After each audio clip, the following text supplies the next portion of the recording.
Last video, I unboxed a new MacBook Pro with the Touch Bar, since they've upgraded all MacBook Pros now. I talked about it like it was a piece of music equipment, because the Touch Bar can be utilized as a touch surface to activate a lot of the things in your software. It's been a week. I've had a chance to play around with it. Now time to find out what I think. Come on over, let me show you around. Here we are on the Touch Bar, and currently what you see, I'm going to describe a lot of this to you because I am aware that it's a little out of focus, so I'm just going to explain to you. Currently what you're seeing is my screen recording. First thing I'm going to do is go into GarageBand. So I open up GarageBand, and the Touch Bar changes. What we see here on the Touch Bar once GarageBand opens is level. So you can tap on that and change the level of the master track. Then you have the compressor, EQ, low, mid, mid frequency, high, low cut, ambience, reverb, and that is for the track that it's currently selected on. Here also on the Touch Bar is a little button I can press that changes so I can flip the display. If I click this one, it actually shows me the track layout. I can go back. This one here is showing the gain. It's telling me how much of the mic is being picked up, so on and so forth. Let's go back out. And other option, we have our transport.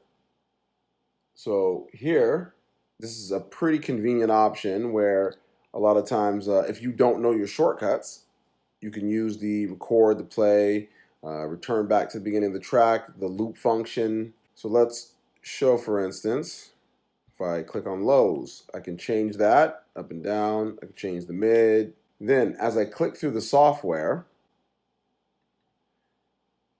if I go to a software track, the bar changes again.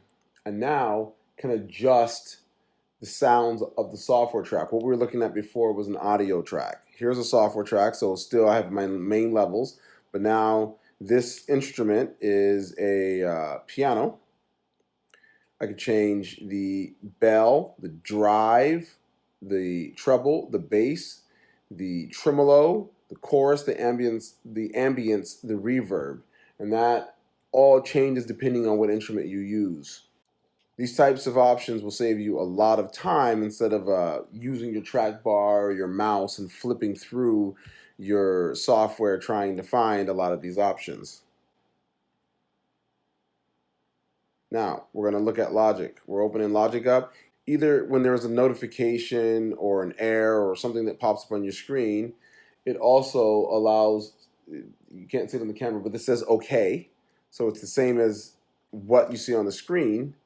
So I can either click the OK on the screen, or I can just reach down here and click the OK on the Touch Bar. Logic's now open.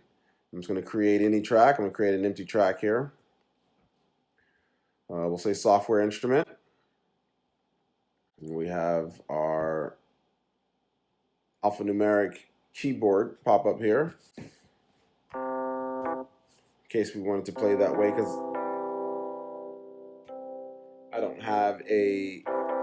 currently have a MIDI keyboard hooked up, so that pops up automatically.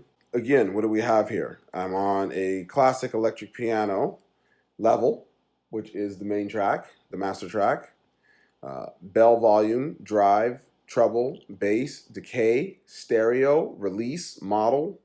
And let's check them out. Let's see what some of these sound like. Make sure I have my volume up so you can hear. Okay. All right, so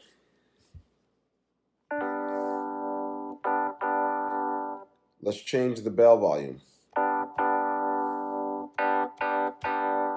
how that changed?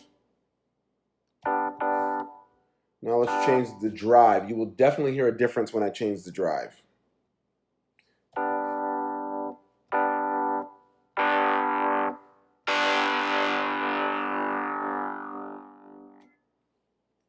All right. Now, something I also saw while I was playing around in the software was if I decide to use a plugin, I was curious, will the Touch Bar change based on the plugin? And the answer to that question is yes, it does. So let's open up one of our plugins. which I'm going to use one of my Native Instruments ones that came with the last keyboard that I bought. So I've opened the plugin, the Gentleman, which is a piano plugin. And as I play that,